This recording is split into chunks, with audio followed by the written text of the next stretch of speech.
এই যিটো নিৰ্দেশনাটো প্ৰয়োগ হয় কিন্তু অসাধাৰণজনৰ ক্ষেত্ৰত নহয় সেইটো মই কম বাৰু কিয় নহয়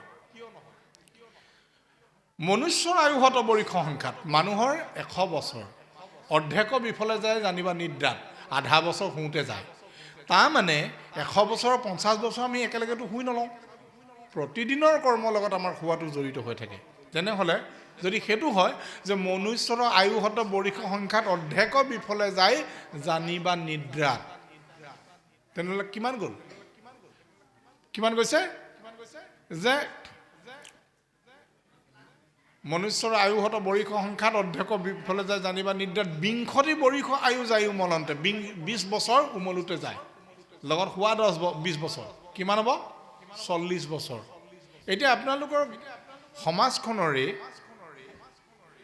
প্ৰতিষ্ঠিত যিসকল অসাধাৰণ কথা কোৱা নাই দেই সাধাৰণ ব্যক্তিসকল আমাৰ সভাপতি গোহাঁইদেৱকে যদি আমি প্ৰমুখ কৰি ধৰি লওঁ বা আমাৰ সন্মুখত বহি থকা দীপক দাকে আমি প্ৰমুখ কৰি যদি ধৰি লওঁ আমি তেওঁলোকৰ জীৱনটোক যদি ভালকৈ লক্ষ্য কৰি দেখিম যে কোনো ব্যক্তিয়ে 40 বছৰ আগত প্ৰতিষ্ঠা লাভ কৰা নাই স্বক্ষেত্ৰত এজন ব্যক্তি স্বক্ষেত্ৰত প্ৰতিষ্ঠিত হ'বলৈ যাওঁতে 40 বছৰ বয়স লাগে তাৰ আগলৈকে তেওঁ যিবোৰ কৰ্ম কৰিলে সেইবোৰ আচলতে উমলাৰ দৰে হ'ল এটা সময়ত তেওঁ তামোলৰ বেপাৰ কৰিলে কেতিয়াবা পাণ বেপাৰ কৰিলে কেতিয়াবা কাঠৰ বেপাৰ কৰিলে তাৰপিছত তেওঁ দুদিনমান ল'ৰা ছোৱালী ঘৰে ঘৰে গৈ টিউশ্যন ল'লে শাক পাচলি বেপাৰ কৰিলে লাষ্টত তেওঁ গম পালেগৈ যে নহ'ব এইবোৰ মোক নতৰাই দেউতাই দি থৈ যোৱা পিতৃ প্ৰদত্ত মাটিকেইডোৱাত মই খেতি কৰিবই লাগিব 40 বছৰ বয়স হোৱালৈকে তেওঁ নিজৰ ক্ষেত্ৰত গম পালেগৈ যে নাই মই এইটো কৰিব লাগিব গোহাঁইদেৱে গম পালেগৈ 40 বছৰ বয়সত যে মই আৰু বেলেগ চিন্তা কৰি লাভ নাই এতিয়া মই মাষ্টৰী কৰিলোঁ যেতিয়া শিক্ষকতা কৰিলোঁ যেতিয়া শিক্ষকতা কৰিব লাগিব তাৰমানে স্বক্ষেত্ৰত প্ৰতিজন ব্যক্তিৰ প্ৰতিষ্ঠা হ'বলৈ যাওঁতে তেওঁ 40 বছৰ হৈ যায় এই 40 বছৰ আগলৈকে যিখিনি কাম কৰিলে এইবোৰ চব উমলাৰ দৰে হ'ল এক্সপেৰিমেণ্ট কৰিলে আচলতে তাৰপিছত কি হ'ল যে নেওদশ বৰিষ ধনক ধন উপাৰ্জন কৰোঁতে 10 বছৰ যায় লগত হোৱা 10 বছৰ কিমান হ'ল 20 বছৰ আগৰ কিমান আছিলে 40 বছৰ তেনেহ'লে বয়স কিমান হ'ল টোটেল 60 অৰ্থাৎ 60 বছৰ বয়সত আমাৰ চৰকাৰেও সেই ব্যক্তিজনক ৰিটায়াৰমেণ্ট দি দিয়ে এইকাৰণে ৰিটায়াৰমেণ্ট দিয়ে যে এই মানুহজনৰ উৎপাদিকা শক্তি নাই এখেতক দৰমহা দি আমাৰ ব্যৱস্থা বুলি আৰু কিবা এটা লাভ কৰিব নোৱাৰে গতিকে এখেতক সন্মানে অৱসৰ দিব লাগে আকৌ সেই যে তাৰ পিছৰ 20 বছৰ কৈছে বৃদ্ধকালে যায় আকৌ বৰিষ বিংশতি বৃদ্ধকালত আকৌ 20 বছৰ যায় লগত হোৱা 20 বছৰ কিমান হ'ল 40 বছৰ আগৰ আছিলে 60 বছৰ 60 চলিছে 100 বছৰ এইটো হ'ল আমাৰ সাধাৰণ মানুহৰ জীৱন পৰিক্ৰমা আকৌ সেই যে 40 বছৰ বৃদ্ধকালৰ 40 বছৰত কি হয় যে মানুহে চকুৰ পাৱাৰ কমি আহে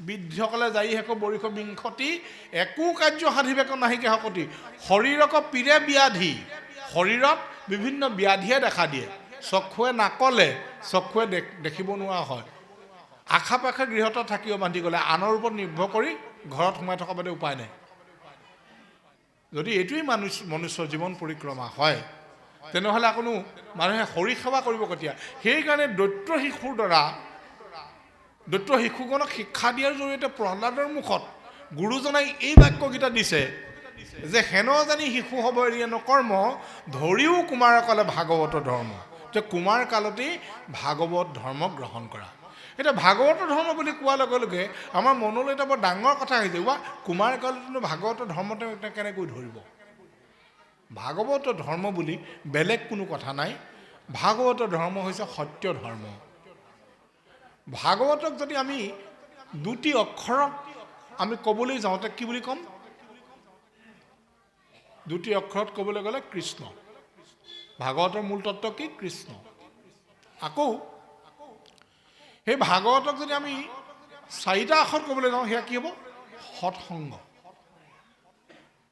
যদি নাৰদ মুনিয়ে ব্যাসক লগ নাপালেহেঁতেন তেতিয়া ভাগৱত লিখিত নহ'লহেঁতেন কাৰণ ভাগৱতৰ প্ৰথমতে আমি পাইছোঁ যে ব্যাস নাৰদৰ সংবাদত নাৰদে ব্যাসক কৈছে যে তুমি জগতখনক বিপথে পৰিচালিত কৰিলা বোলে কেনেকৈ কাৰণ তুমি ধৰ্ম বুলি পূজা পশুৰ তুমি বলি দিয়ালা মানুহক অধৰ্মৰ দিশে তুমি ধাবিত কৰিলা গতিকে তুমি যিবোৰ শাস্ত্ৰ ৰচনা কৰিলা তাত বিভিন্ন দেৱ দেৱীক প্ৰাধান্য দিলা, কিন্তু যিজন পৰম পুৰুষ কৃষ্ণক তুমি বৰ্ণনা নকৰিলা।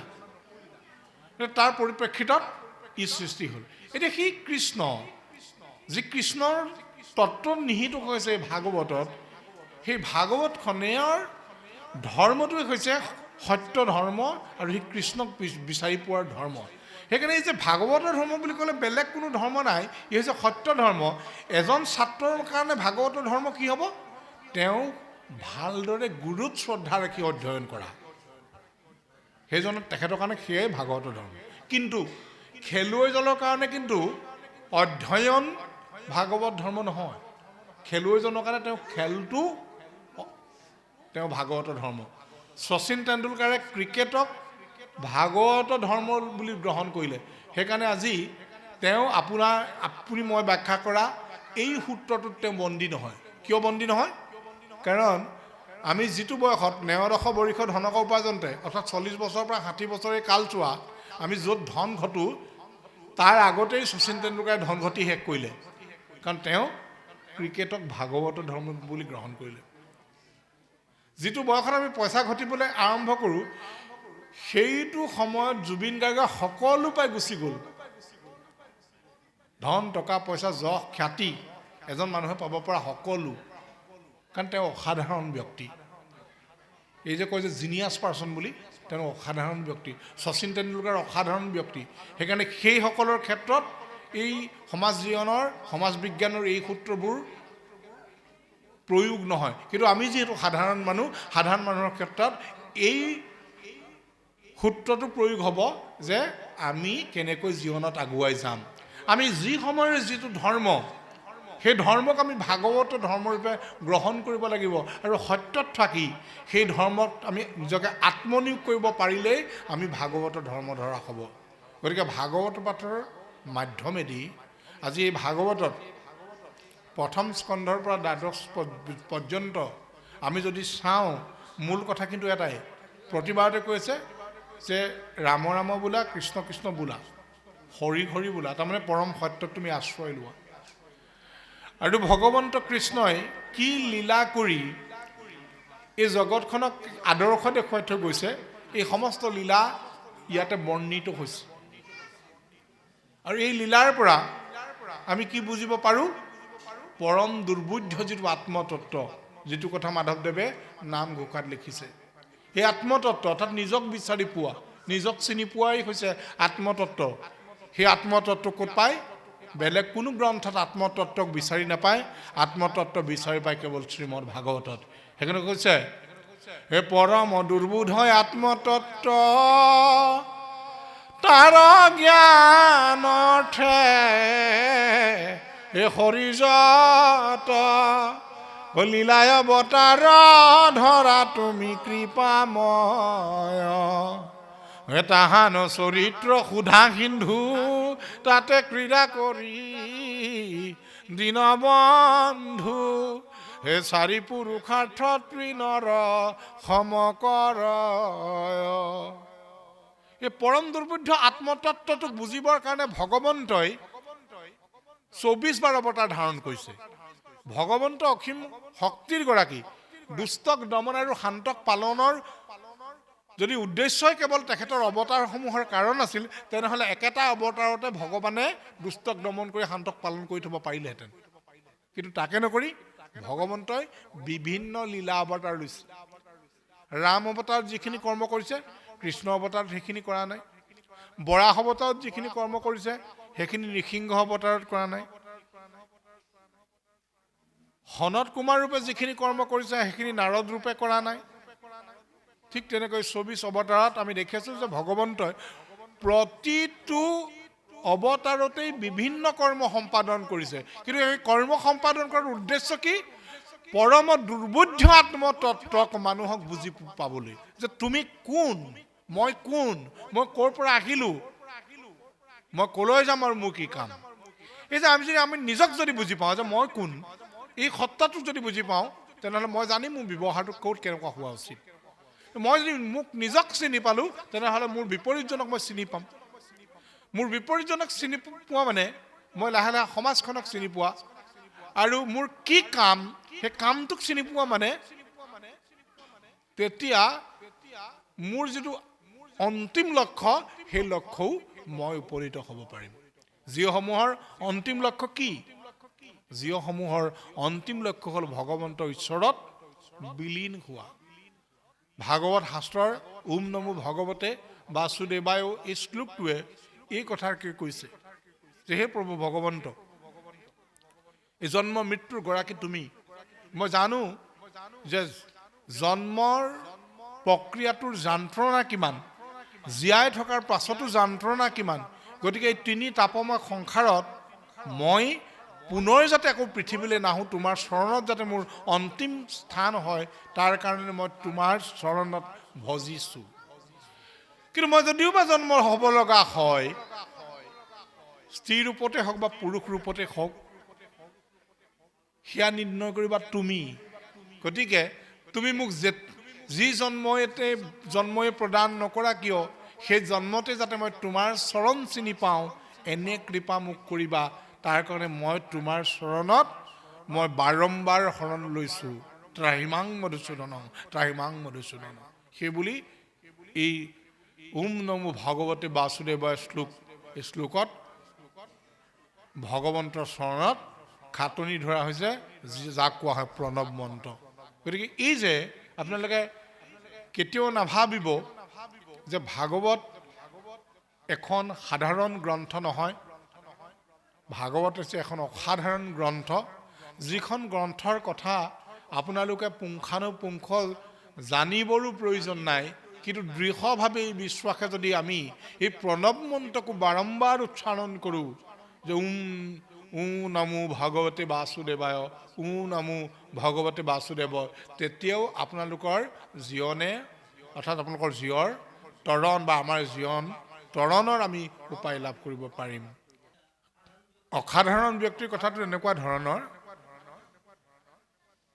উদাহৰণটো দিবলৈ শব্দটো মই যিটো শব্দ প্ৰয়োগ কৰিব লাগিব সেইটো মই কৰিবলৈ টান পাইছোঁ, যদি মুকলিকৈ কৈছোঁ।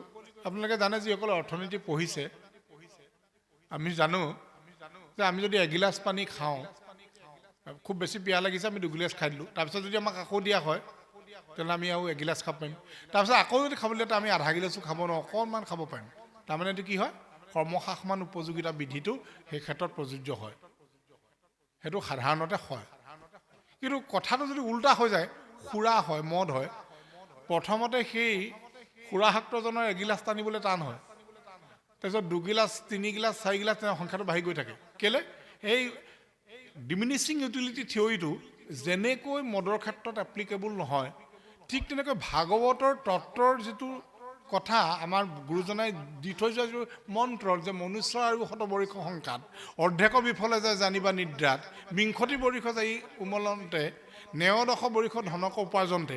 এই যিটো মনুষ্য জীৱনৰ যিটো পৰিক্ৰমা, এইটো কিন্তু আকৌ অসাধাৰণজনৰ ক্ষেত্ৰত প্ৰযোজ্য নহয়। কেনেকৈ? কাৰণ যি সময়ত আমি ধন ঘটিবলৈ আৰম্ভ কৰিছোঁ, সেই সময়ত শচীন তেণ্ডুলকাৰে ধন ঘটি শেষ কৰিলে। যি সময়ত জুবিন গাৰ্গে ধন ঘটি শেষ কৰি পৃথিৱীৰ পৰা পৰিত্ৰাণ, তেওঁ যি কাৰণতে নহওক বা যেনেকেই নহওক তেখেত পৰম ধামলৈ গতি কৰিলে, সেই সময়ত আকৌ তেওঁৰ বয়স বহুতেই এতিয়ালৈকে তেওঁ সেই কামখিনি কৰিবই পৰা নাই, যশ মান খ্যাতি কোনো পোৱাগৈ নাই, ধন টকা পইচা ঘটিবই পৰা নাই।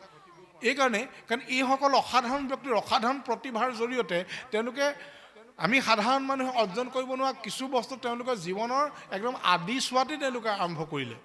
কিন্তু আমি যিখিনি কৰিবৰ কাৰণে আমাক আকৌ সময় লাগিব। কাৰণ কেলৈ? আপুনি আৰু মই অতি সাধাৰণ মানুহ, আমাৰ গাত তেনে বিশেষ গুণ নাই।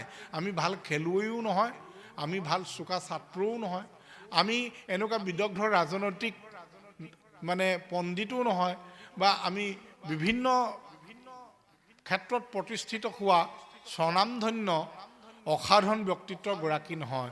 আপুনি মই অতি সাধাৰণ মানুহ। গতিকে অতি সাধাৰণ মানুহৰ ক্ষেত্ৰৰ এই যিটো থিয়ৰী, এই যিটো তত্ত্ব, এই তত্ত্বটো অতি সাধাৰণ মানুহৰ ক্ষেত্ৰত প্ৰযোজ্য হয়। তাৰমানে কেনেকৈ? যে মানুহৰ আয়ুস 100 বছৰ, আধা বছৰ শুওঁতে যায়, 20 বছৰ উমলোতে যায়, লগত শোৱা 20 বছৰ, 40 বছৰ, ধন ঘটোতে 10 বছৰ, লগত শোৱাত 10 বছৰ, 20 বছৰ, 20 চলিছে 60 বছৰ, 60 বছৰত ৰিটায়াৰমেণ্ট, তাৰপিছত বৃদ্ধকালত 20 বছৰ, সেই 20 বছৰ আকৌ হোৱা 20 বছৰ 40 বছৰ দুইটা লগ লাগে 100 বছৰ আকৌ সেই যে 40 বছৰত কি যে শৰীৰত বিভিন্ন বেমাৰে আমাক আৱৰি ধৰে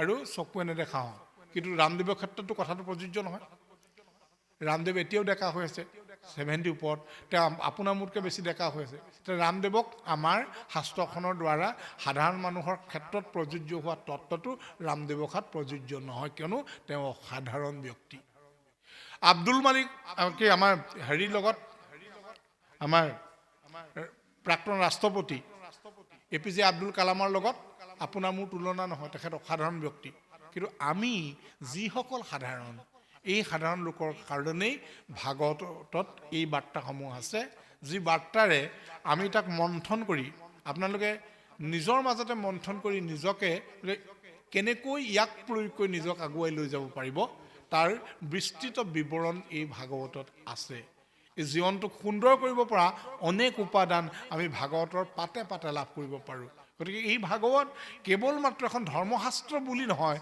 আমাৰ জীৱনৰ কাৰণে প্ৰয়োজনীয় অংগ বুলি আমি বিবেচনা কৰিব লাগিব আমাৰ জীৱনৰ প্ৰাত্যহিক জীৱনৰ অংগ কৰি তুলিব লাগিব কিন্তু দুৰ্ভাগ্যৰ কথাটো কি যে এটা সময়ত কিছু অন্ধবিশ্বাস আৰু কুসংস্কাৰৰ বলি হৈ আমি ভাগৱতক আমাৰ পৰা দূৰত থলোঁ আমি ভাগৱতক সেৱা কৰিলোঁ কীৰ্তনক সেৱা কৰিলোঁ ঘোষাক সেৱা কৰিলোঁ কিন্তু তাৰ ভিতৰত অন্তৰ্নিহিত কিনো তত্ত্ব সোমাই আছে তাক জনাৰ কোনোদিন আমি প্ৰয়াস নকৰিলোঁ যাৰ ফলত আমি বহুদূৰ পিছুৱাই ৰলোঁ কিন্তু এতিয়া সময় সলনি হৈছে এতিয়া আগতে এটা অকল্পনীয় দৃশ্য আজিৰ পৰা 20 বছৰ আগত এই মোৰ সন্মুখত বহি থকা দুইজন পাঠাচাৰ্য বয়স তেনেকুৱা সমবয়সীয়া কিন্তু আজিৰ পৰা 20 বছৰ 30 বছৰ আগত এই দৃশ্য অকল্পনীয় কল্পনা কৰিব নোৱাৰে ভাগৱত কোনো বুঢ়া মানুহ কেইজনমান আহে গাঁৱৰ বুঢ়া মাথাসকলে আহি ভাগৱত পঢ়ে কিন্তু তেওঁলোকৰতো ভাগৱত পঢ়ি একো লাভ নাই তেওঁলোকে ভাগৱতৰ তত্ত্ব জ্ঞানক তেওঁলোকে ব্যক্তিগত জীৱনত প্ৰয়োগ কৰিব নোৱাৰে নতুন প্ৰজন্ম তাৰ পৰা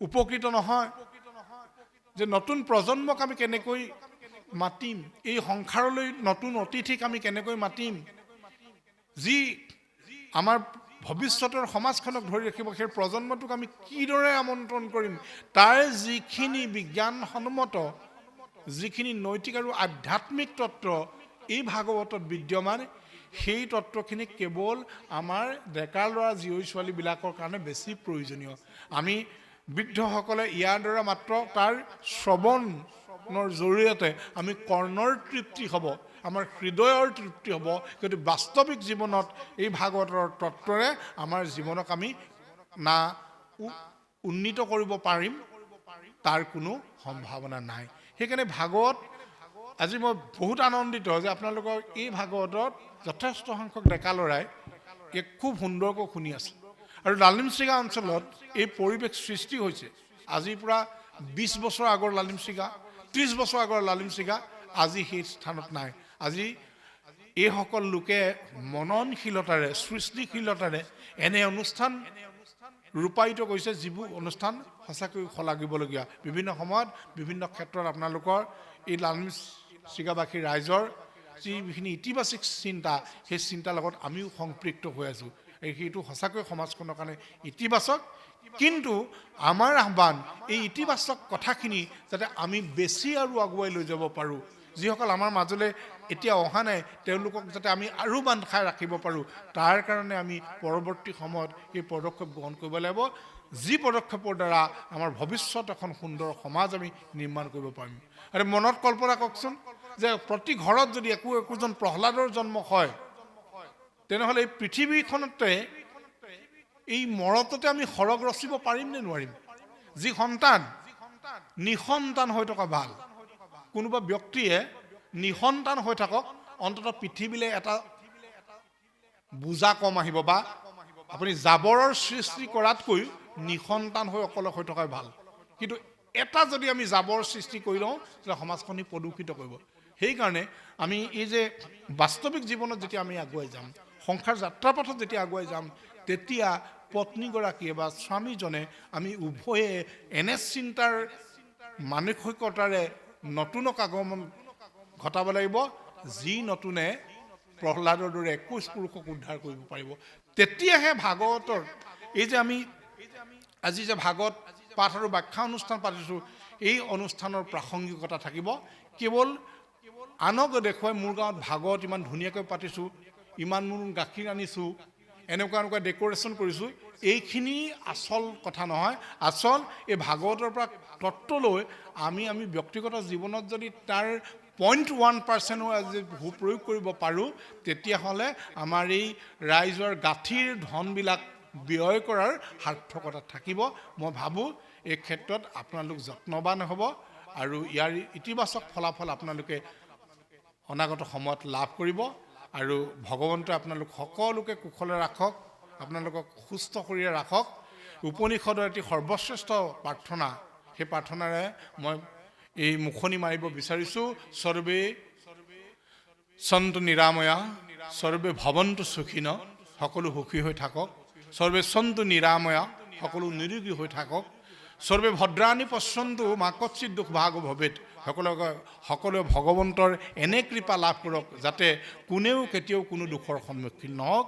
এই আশাৰে পুনৰ আপোনাৰ হ'বলৈ সহস্ৰ কোটি সেৱা নিবেদন কৰি আমাৰ আলোচনা ইমানতে সামৰণি মাৰিছোঁ। ধন্যবাদ। জয় গুৰু শংকৰ কৃষ্ণ।